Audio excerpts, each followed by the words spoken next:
Uh, Guardians of the Galaxy.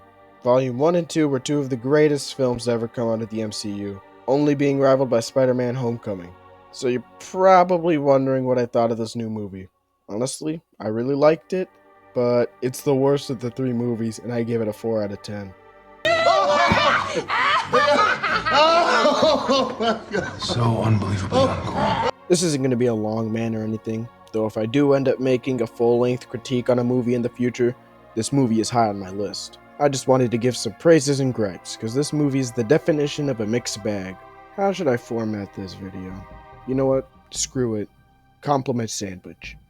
Good idea, Jenny Nicholson. Not that idea. I'll bring up a pro of the movie, and then I'll bring up a con of the movie. I didn't take notes since I was in the theater at the time, so this will be pretty short. Just a quick little vid to put out there while I slog through making this Bad Batch video. Pro. This movie deals with a bad hand it was dealt with pretty well. Gamora, for example. Obviously, you can't just make this chick part of the team again. That would kind of spit in the face of all that she went through in the original movies. So I think it was a good choice to put her with the Ravagers. Infinity War and Endgame kind of threw a monkey wrench into, well, everything. Admittedly, that's a good chunk of the reason for a lot of the issues in this movie. Con. The High Evolutionary has some tisms surrounding him. For starters, we never knew about this guy before for some reason, and for some reason Quill doesn't know about him either. This is despite him being worshipped as a god in some parts of the galaxy and having existed for thousands of years. Also, we later learned that the High Evolutionary will literally destroy an entire civilization that he sees as imperfect. And yet there's still civilizations around to, worship him? Heck, he literally points out how the Sovereign are flawed in the beginning of the movie, yet he left their civilization alive for some reason. Whatever. Despite this mistake, the High Evolutionary is a pretty neat character. Let's move on. Rocket frickin' Raccoon.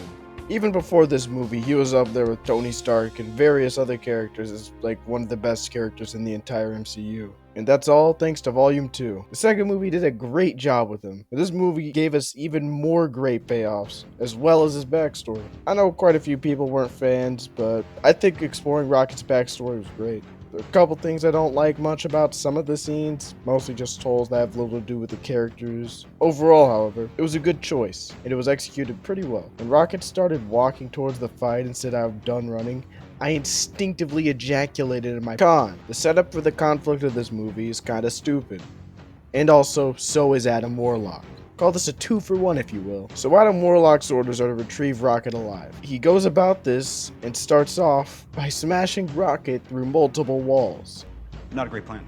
He then shoots Rocket later on with a beam powerful enough to kill him. Conveniently, the beam isn't powerful enough to kill Rocket instantly, but it still has enough time to critically injure him. Sure, movie. I'll buy that. So they try saving Rocket using sci-fi healing bullshit device number 17. And it starts cooking him. Turns out that Rocket has a kill switch inside of his body which prevents people from operating on him. And this is news to literally everyone. Rocket never told anyone about this, even though the kill switch could activate and kill him if nobody knows about it. Also, Rocket has lived a very dangerous life, and you're telling me that he's never gotten severely injured to the point that he'd need operating? The latter point is more of a contrivance than a plot hole, but it's still worth pointing out. Needless to say, the setup has its issues. Pro. Speaking of setups, this movie actually has one. Rocket's gravity boots. Admittedly, it's not the smoothest setup. In fact, not at all really. However, it is a setup nonetheless, and it's easier than ever to appreciate something like that in a Marvel movie nowadays. Con. Mantis erases Drax's memory to keep him ignorant, which, needless to say, is extremely messed up. Yeah, I know, it's a joke, but these movies are so good because a lot of the jokes simply come out of characters talking to each other and being themselves. The Ravagers, led by Yondu Udonta. Oh, I'm sorry. I didn't know how this machine worked. You don't have to force something like this. But for some reason the writers try to make a joke out of it.